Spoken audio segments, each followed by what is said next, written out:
The White House looks extremely hypocritical about oil and gas prices now that a new story has leaked out of the White House. An arrest warrant for Donald Trump has been issued by an enemy's Supreme Court. Biden will likely announce his bid for re-election in 2024 any day now, and Kevin McCarthy is made Republican Speaker of the House. Thank you so much for liking and sharing these videos. It really helps me out, and there's a lot of really big stories, so stick with me to the very end. After 15 rounds of voting in the House of Representatives, Republicans have finally selected Representative Kevin McCarthy of California to be the new Speaker of the House. Democrats, including President Biden, mocked Republicans for being so disorganized and unsure about their path forward, while many Republicans said this is the most democracy and discussion that has happened in Congress in decades. So the two parties are seeing this completely different. Republicans say they plan to tackle all the big issues Nancy Pelosi and her party refuse to address. Biden and his re-election team will likely use January 6th, MAGA Republicans, and this drawn-out election for McCarthy in the House as part of his announcement for being re-elected in 2024. The president said during his Christmas vacation to the Virgin Islands, he and his family made their decision about his running for re-election, and a big announcement could be happening any day now. Many are speculating that this means Biden will be running to retain his seat in 2024. Many also speculate that in order to strengthen his chances of winning, that he will drop Vice President Kamala Harris and select a new vice president for his second term. So we are most likely going to have a Trump versus Biden rematch for 2024. Now, what do you think? Are you guys ready for completely new candidates? Or is it actually going to be fun to watch Joe Biden and President Trump duke it out for who will be king of the hill in the president's seat in 2024? Let me know your thoughts down below. I'm always curious to hear what you guys have to say. With Republicans taking back the House of Representatives, Ukraine's President Zelensky is very nervous about continued support for Ukraine from the United States. Many Republican lawmakers are leery about giving more aid to Ukraine now that we've given $100 billion of taxpayer money, and nearly 100% of Republican lawmakers in the House say if we do issue more money, all of that should be tracked and accounted for. We can no longer give over taxpayer money or go into debt for another nation that doesn't be accountable for how that money is spent and used. This is likely why Mitch McConnell and the Senate rushed $45 billion of taxpayer money through the $1.7 trillion spending bill right before Christmas, because they know going forward, it's going to be very difficult to hide where that money's going or issue new debt or new taxpayer money going forward.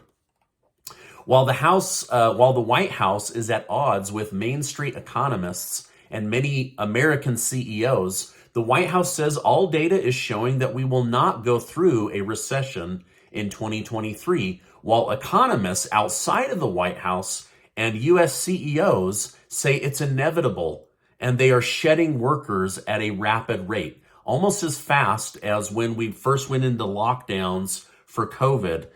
10,000 from Salesforce, 18,000 from Amazon, American Express, Visa, and on and on and on.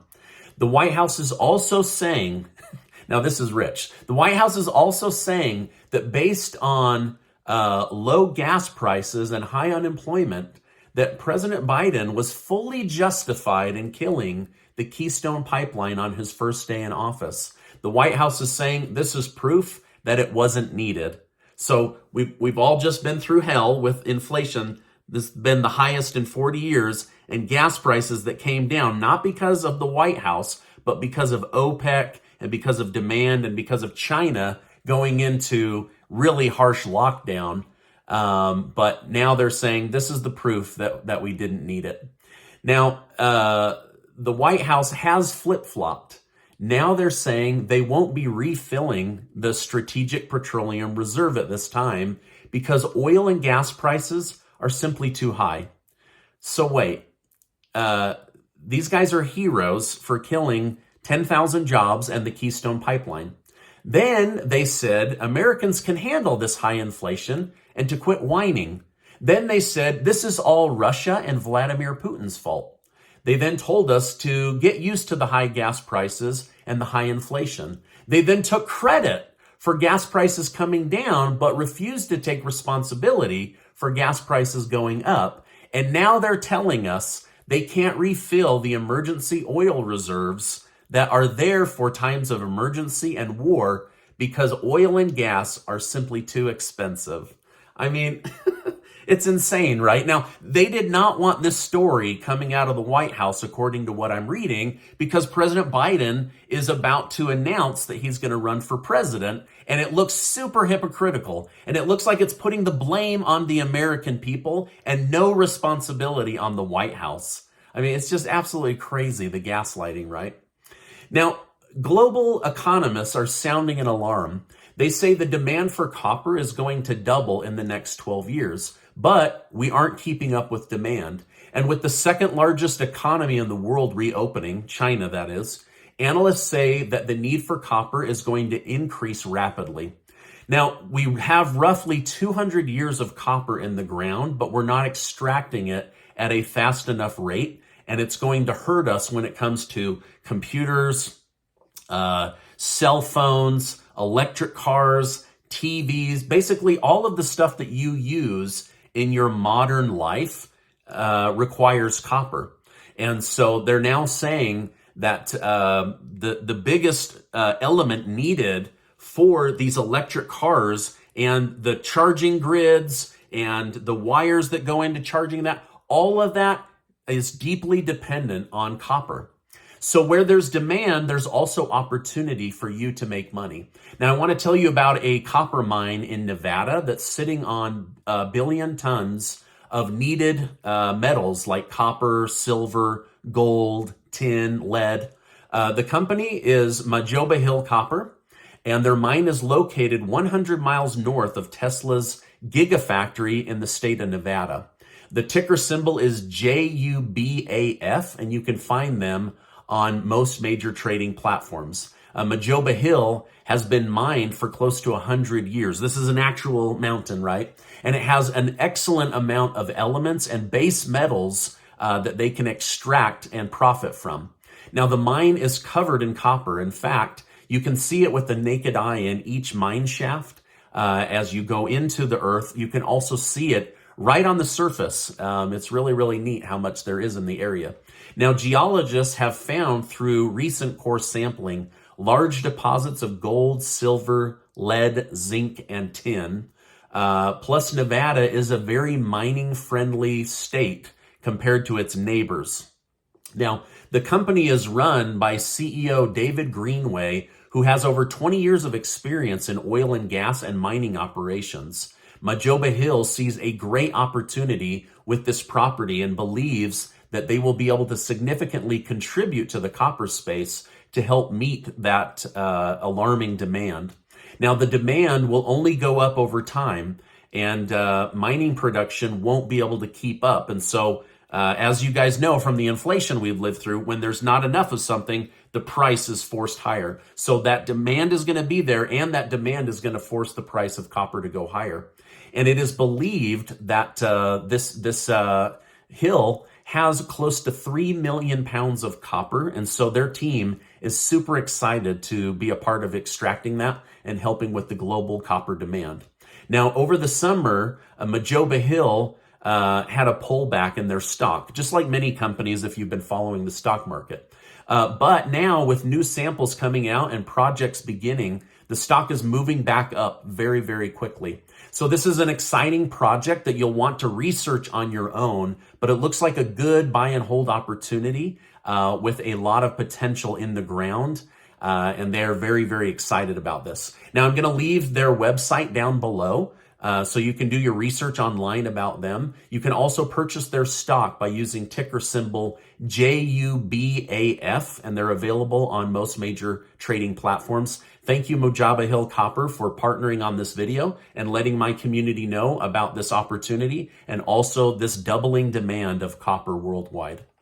Well, now that Orthodox Christmas is over in Russia, Vladimir Putin has announced that they will initiate a draft to conscript another 500,000 men and women into the Russian Federation army.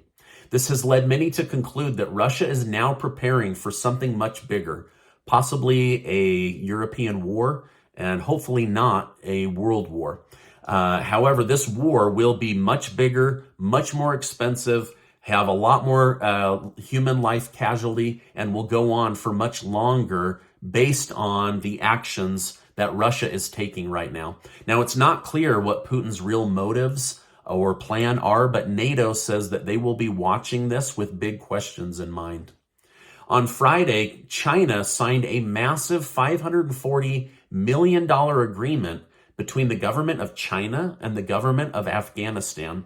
China knows that Afghanistan is one of the most resource-rich countries on the planet. They've been patiently waiting for the United States to spend itself into debt with over $3 trillion of wasted money and then leave so that they could step in with cheap money and buy up all those resources. So while the United States is investing in war and the industrial military complex, China's investing in business and resources, and their goal moving forward is to dominate the world through money capital and through resources, and the United States is holding on to their hegemony through a bigger spending on its U.S. military. So really interesting to see what's going to happen between China and Afghanistan as China extends that Belt and Road Initiative. The country of Iraq has had their Supreme Court issue an arrest warrant for former President Donald Trump for the killing of General Soleimani in January of 2020, right before the COVID lockdowns. Trump ordered the assassination of the general, and Iraq is furious about that. And so all these years later, they've now voted, and their Supreme Court has issued an arrest warrant for a former U.S. president. The country is now asking the United States to hand Trump over so that he might be tried for his war crimes. Now, it's not likely that they'll do this, although there is bad blood between Biden and Trump. And I'm sure there are many Democrats, such as Representative Jamie Raskin, who would just love to hand Donald Trump over to Iraq. But I don't think that will happen. But what do you think? Is the United States going to hand Donald Trump over to Iraq? Or is that just pie in the sky thinking? Now, before you go, Casey and I have a new giveaway that we're doing, and I'm going to leave the details down below. But basically, 10 of you are going to get to work with me personally on your financial situation, your debt situation, and you're going to win $500 in cash that you can spend however you want. And I will leave a link in the video description down below so that you can learn more about that. Also, check out Majoba Hill Copper. I'll leave a link for their website and their ticker symbol down below. Pretty cool. You should definitely look into that and go look at the pictures and all of that. Now, before you go, I want to remind you that you are amazing. And just remind you how much I appreciate you. You have so much value, and I just really, really appreciate you. Now, before you go, make sure to check out this super important video and get subscribed to the channel. Hey, I appreciate you stopping by today to get your news, and I will see you on the next video.